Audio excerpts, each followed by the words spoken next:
ser esta imagen. ¿Vamos? Lo normal es que por dentro sea claro y por fuera que sea oscuro. ¿De acuerdo? Como una especie de collar que va a contener, como usted sabe, pues, linfocitos B. Y se va a denominar entonces zona del manto. ¿De acuerdo? Zona del manto. Y esto es centro germinativo de Fleming. Ok. Entonces, estructuralmente hablando, esos centros germinativos que acabamos de ver van a tener una zona oscura que va a contener, como ven, centroplastos, o sea, linfocitos B, plásticos grandes, inmaduros. En cambio, la otra zona que es pálida, clara, va a tener linfocitos más pequeños, maduros, que se llaman centrocitos. ¿De acuerdo? Muchas veces en medio vamos a encontrar un grupo de células como estas de color amarillo, que nada más son las células foliculares dendríticas. Entonces, esta zona que está al medio se llama centro germinal, diapositiva 66.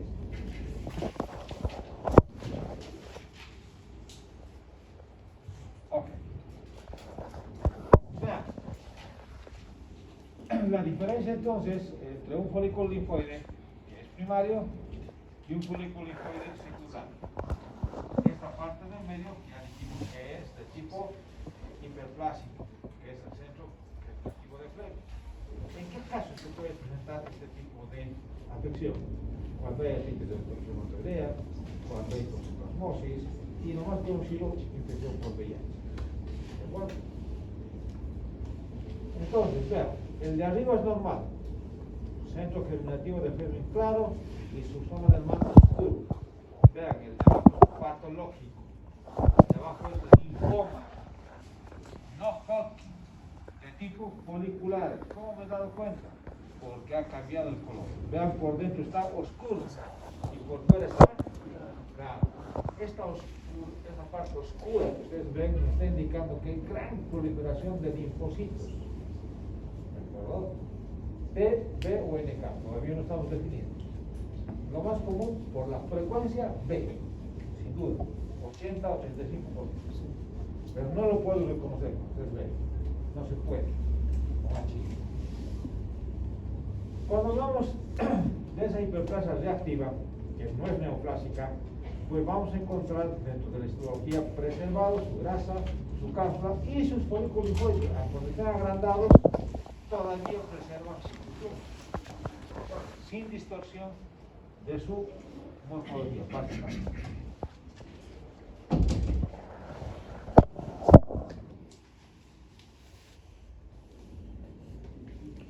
Bien, entonces estamos hablando de su grasa, cápsula y de los folículos linfoides que si preservan su estructura simplemente es reactivo.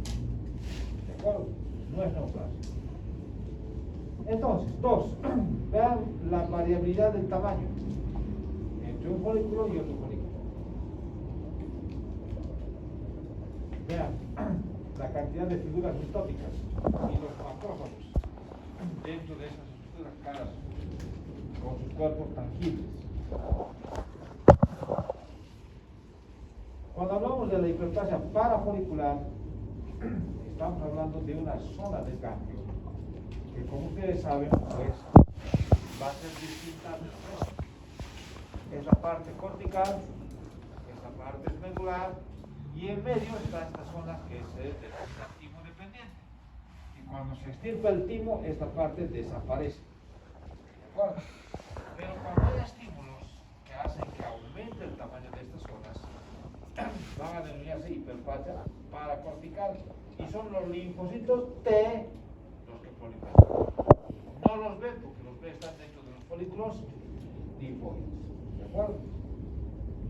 Bien, entonces vean, este es un folículo linfoide y esta es la zona paracortical. ¿Cuál ha proliferado? ¿La estructura linfoidea o la para? Esto nos está indicando de que hay linfocitos T, ¿de acuerdo? En el esquema, de color rojo y de color verde. ¿No es cierto? Perfecto. ¿Qué más? Vamos a ver una hipertrofia de las células endoteliales sinusoidales, juntamente con macrófagos. Y aquí está lo que les decía. Vean, ¿qué epitelio tiene? será cúbico. Cúbico. Recuerden que digo que las células endoteliales en todo el sistema circulatorio es plano. Pero hay una excepción en el ganglio, que no es plano, sino es cúbico. ¿Lo están bien? ¿Están en evidencia? Cúbico, cúbico, cúbico, cúbico. Núcleos redondos, centrales, ubicados en la pared del vaso sanguíneo.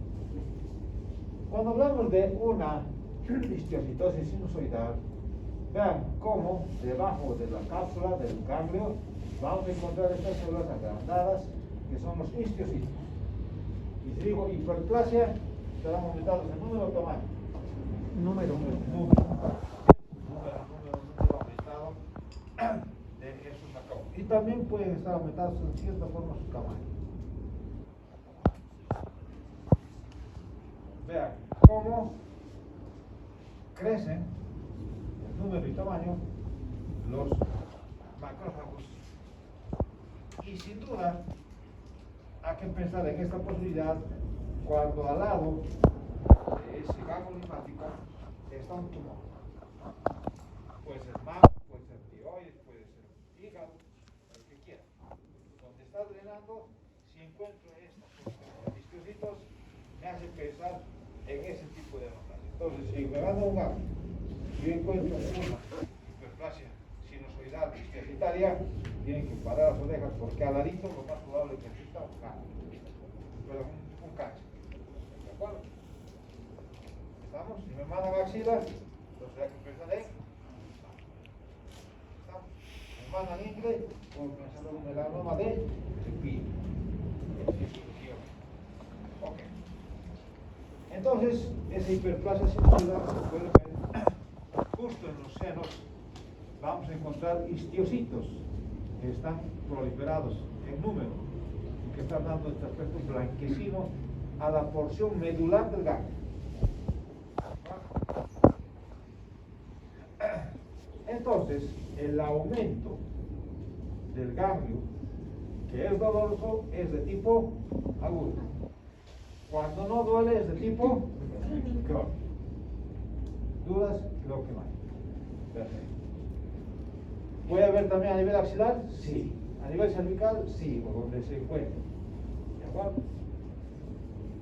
Diapositiva 79. Aquí tenemos un resumen de las posibilidades de enfermedades que se van a ir presentando en una hiperplasia folicular. Puede ser postvacunal, sífilis secundaria, artritis, puede ser con SIDA, puede haber una intoxicación a fármacos, proliferación policlonal inmunoblástica, enfermedad de Casterman y la toxoplasmosis. Entonces, no solamente son los que son varias las posibilidades que va a generar esta hiperplasia. ¿Y por qué me estoy extendiendo? Porque a veces toxoplasmosis o enfermedad de Casterman, ahí no está en mi libro, entonces no pueden pensar de la forma. El hecho de que no está en un libro que no existan, existe. ¿Estamos? En la segunda, cuando hablamos de la paracortical, infecciones virales, postvacunales y también fármacos. Puede generar esa proliferación de esa zona quimiodependiente. Y lo último, lo que dice nuestro libro es el territorio de drenaje de la neoplasia. Sin duda. Lo primero que debo pensar es que al ladito de ese ganglio hay un cáncer. Pero no se olviden que también puede haber una enfermedad benigna que se llama Dorfman Rosai. En esta enfermedad de Dorfman Rosai hay histocitos abundantes en el ganglio linfático sin que nos haga pensar en que al ladito hay un cáncer. ¿Estamos? Entonces, ¿que tienen que parar las orejas? Sí. Entonces no se olviden que también hay enfermedad benigna que puede generar esa posibilidad. ¿De acuerdo? Ok. Cuando hablamos de las proliferaciones neoplásicas de los leucocitos, hay que pensar en su origen linfoide, mieloide y vean, histiocitos. Si bien los histiocitos pueden hacernos pensar en una reacción paraneoplásica, o sea, el ganglio que está acá está siendo drenado las lesiones tumorales neoplásicas, pero también puede estar por una proliferación como el Dorfman Rosai. Sí, pero al margen de estas dos posibilidades, los propios histocitos pueden ser los que se transformen en células neoplásicas malignas. ¿Está claro? Entonces, no solamente va a ser de tipo reaccionario o que se presente una enfermedad, el propio histocito va a presentar neoplasia. ¿Cómo me doy cuenta? Que no solamente está aumentado el tamaño y número, sino alterado sus patrones de malignidad, presentando patrones de malignidad. ¿De acuerdo? Entonces, cuando hablamos de las neoplasias de tipo linfoide, sin duda, vamos a encontrar un linfoma que tiene células grandes y un linfoma de células pequeñas. Siempre los linfomas empiezan con células pequeñas. Después vienen intermedias y después vienen las grandes. Acá, ¿podés saber qué es T o B? ¿Qué opinas? No. Imposible. Con H y E no sé. No sé si es T o si es B o LK. Lo único sé que es linfoma. Pero por la frecuencia de afección, nos vamos ahorita, debo pensar en B. Segundo, T. Tercero, NK. ¿Sí? ¿Estamos? Perfecto. Veamos. Neoplasias mieloides. ¿Qué quiere decir? Que la médula ósea va a ser la responsable de presentar estas neoplasias. Igual que la cerata, estamos viendo los linfoides, que es el ganglio, el vaso y el timo, aquí es la médula ósea. También tiene tres categorías. Veamos. La primera, leucemias mieloides agudas, en el cual vamos a encontrar células progenitoras inmaduras acumuladas dentro de la médula. Entonces, para esto, tenemos que saber las normas. ¿Quién recuerda cuántos brazos tiene que haber? Normalmente en una celdilla de médula ósea.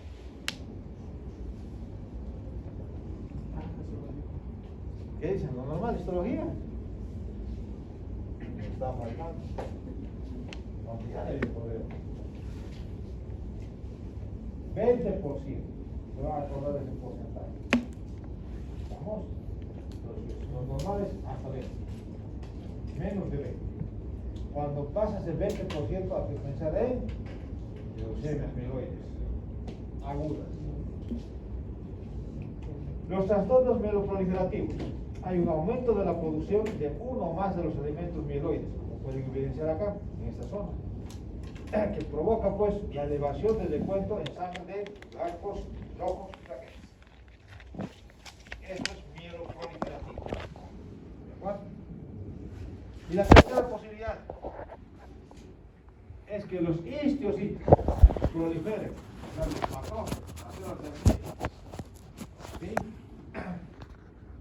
Muchas veces esa célula tisular y el término morfológico arcaico de histocitosis podemos seguir preservando. Entonces, ¿qué ha aumentado? El número de macrófagos. ¿Sí? Que como hemos visto pueden ser benignos, pero también pueden ser malignos. ¿Y cómo vemos? Vean el ganglio. ¿Tiene folículos linfoides? Sí, pero hay zonas más claras que están siendo ocupadas por quiénes, por los macrófagos, por los histocitos. En este caso se van a llamar células de Langerhans.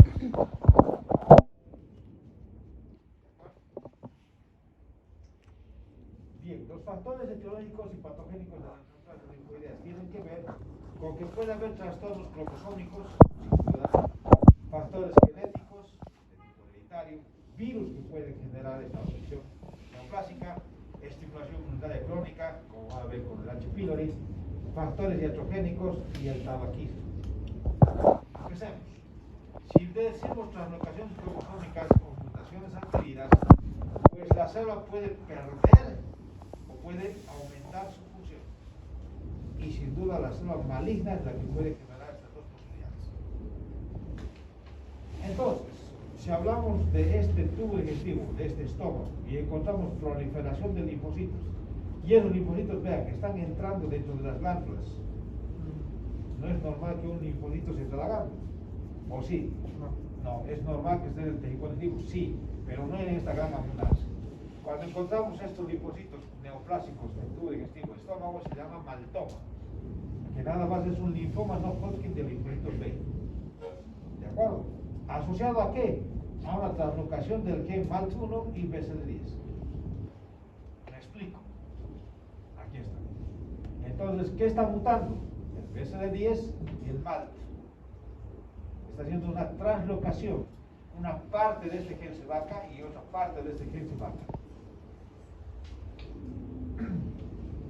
Las oncoproteínas que se van a generar porque va a existir mutaciones de la tirosina BL o mutaciones del factor de transcripción MLL o de la transcripción MPL rara, van a hacer que exista un aumento de la autorrenovación y alteren la diferenciación celular de este grupo tumoral.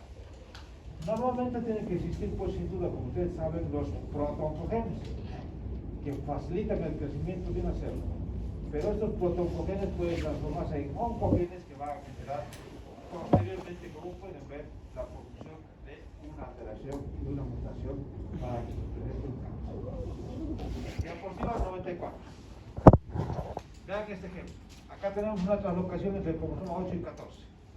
Si ocurre la cual estamos hablando del linfoma de Burkitt. ¿Está claro? La translocación del cromosoma 8 con el 14 genera este linfoma. Entonces, una pequeña porción de este oncogen llamado MIC se va del 8 al 14. Y este gen IG del 14 al 8. ¿Qué está ocurriendo? Una translocación. La translocación quiere decir que una parte se va al 1 y de esa se va al otro. Está translocándose. ¿De acuerdo? Para generar, sin duda, pues, un gen que va a generar una proteína MIC alterada o mutada. Otro ejemplo. Cromosoma número 9, cromosoma número 22. Cuando traslocan, va a generar leucemia mieloide crónica. Entonces, el gen ABL, el oncogen del cromosoma 9, se va al 22. Y del 22 se va al 9. Va a generar por síndrome igual un gen ABL-BRC que va a generar una tirosinasa mutada. Este tipo de leucemia mieloide crónica, entonces, está generándose por una mutación. ¿De acuerdo? Los factores genéticos hereditarios, diapositiva número 96 para los exámenes. Hay tres posibilidades, llamadas síndrome de Bloom, anemia de Fanconi y ataxia telangiectásica. Tienen un mayor riesgo de generar leucemias agudas. ¿De acuerdo?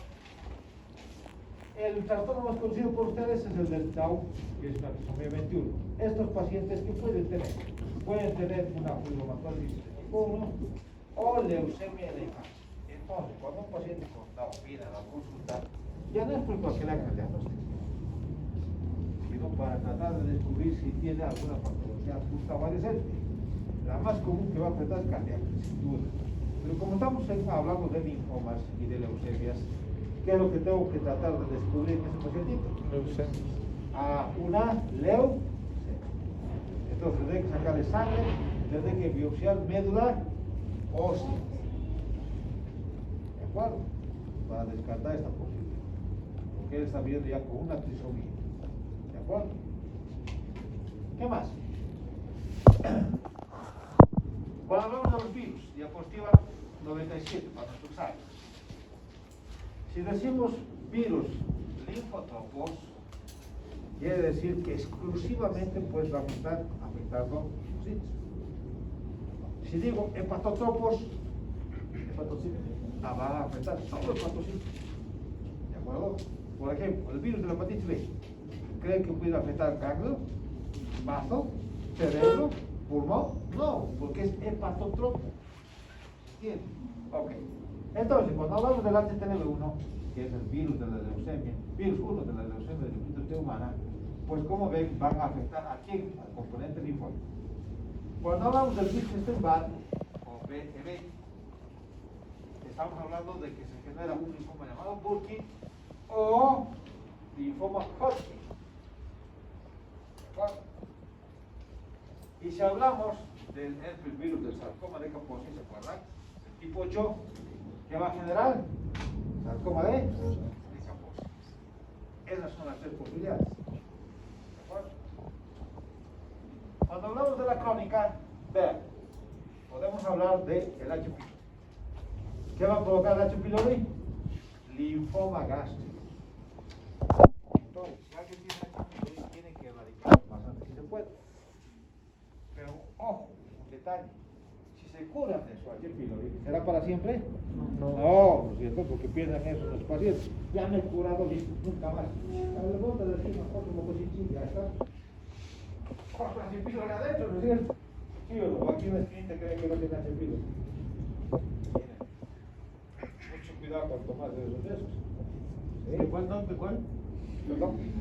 ¿De cuál no hay que tomar? Solo como comentario, ¿no? No estoy acusando nada de la esquina. La esquina no decir, el doctor dice que no estamos, no hay problema. Cuidado con el HSP. Entonces, si le están curando, no quiere decir que es para toda su vida. Nuevamente puede volver a adquirir las veces que sean necesarias, ¿no? Hay que volver a hacer tratamiento. Otra posibilidad, la enteropatía sensible al gluten. Enfermedad celíaca, relacionada con una alergia a la gliadina, que está presente en el trigo, en la cebada y en el centeno. ¿De acuerdo? Y ahí nomás. A ver. Entonces, si alguien tiene esa enfermedad, básicamente todo lo que tiene que ver con la harina no puede consumir. Ni tortitas, ni galletitas, ni pan, ni nada. Lo que comen y listo, se presentan la enfermedad. Ellos también pueden tener linfoma de células T. Y por último, vea, si tiene VIH, ¿qué puede tener? Linfoma de células B. Acá. Entonces, la cronicidad también es un factor para que pueda presentarse esa posibilidad. ¿Qué más podemos ver? Cuando se hace una radioterapia. Antiguamente, como ven, se disparaba sobre toda la cabeza. Si el tumor estaba en la hipófisis, no se tenía la precaución de hacer una cuadriculación y un mapeo de cuánto es el tumor. Si es 2 centímetros, se irradia solamente 2 centímetros. Hoy en día se puede hacer eso, sí. Pero hace una década atrás se disparaba todo el tórax, se disparaba todo el cuello, se disparaba toda la cabeza. Imagínense el cuello, pucha, pobre tiroides. Mama, tórax, pobre mama, ¿no? Sí, entonces esa iatrogenia podía generar el riesgo de tener neoplasias mieloides y linfoides a la edad, juntamente con la quimioterapia. Entonces la quimioterapia también, hasta hace una década atrás, era el responsable de que se genera más cáncer que el propio cáncer que estamos queriendo curar. Era contraproducente, ¿no? Le curabas de un cáncer, pero te generaba cáncer en tu médula ósea, linfoma o mieloma. ¿Qué procedías entonces? Pueden cagar por decir linfoma. Hoy en día no. Las dosis, que eran macrodosis, ahora son microdosis. Y tienen menos, o que mejor dicho, tienen más direccionamiento. Hoy día se utilizan anticuerpos contra CD20. Y solamente a las células que tienen CD20 las mata. Ya no mata todo. Entonces, pero sigue siendo dañino, sí. Cuidado que piensen que la quimio, la última panacea, no. Si estamos diciendo a los que tienen todos CD20, ¿serán los linfocitos los únicos que tienen CD20? No puede ser. Hay 5 o 6 células que también tienen CD20 y las va a matar sin duda. Entonces todavía no estamos afinando la puntería con la quimio. El día que mate solo al linfocito B inmaduro que tiene CD20 y además PRAC5, ahí sí que le habíamos apuntado certeramente, porque el PRAC5 solamente tiene linfocitos.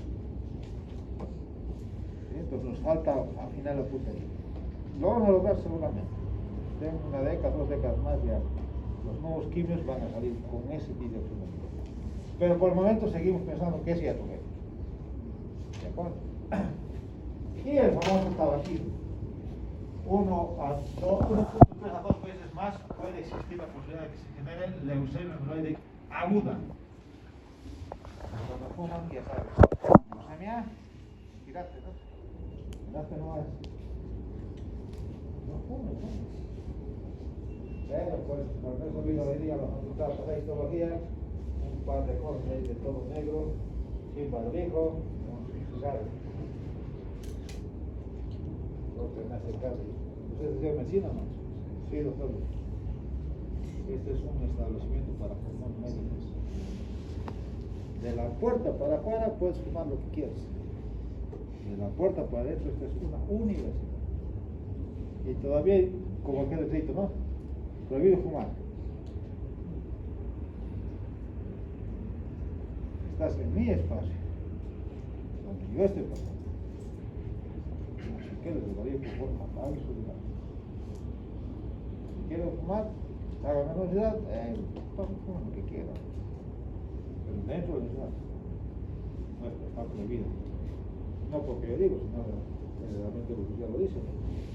A ver, vayan a fumar al hospital. No puede, no, por más que uno quiera, se tendría que irse a buscar un lugarcito, un rinconcito allá afuera, ¿no? Del hospital. Bueno. Entonces, el cigarro pues tiene cierto tipo de sustancias cancerígenas y una sustancia que se le ha agregado, que no tiene la hojita de tabaco. Cuando ustedes desglosas químicamente, tiene benceno. Ya les he comentado en alguna oportunidad, el benceno es 10 veces más adictivo que la nicotina y no es parte de la hojita de tabaco. Entonces alguien agregando, y al agregar esto, ¿qué está generando? La posibilidad del examen de la duda, ¿sí o no? ¿De acuerdo? Ok.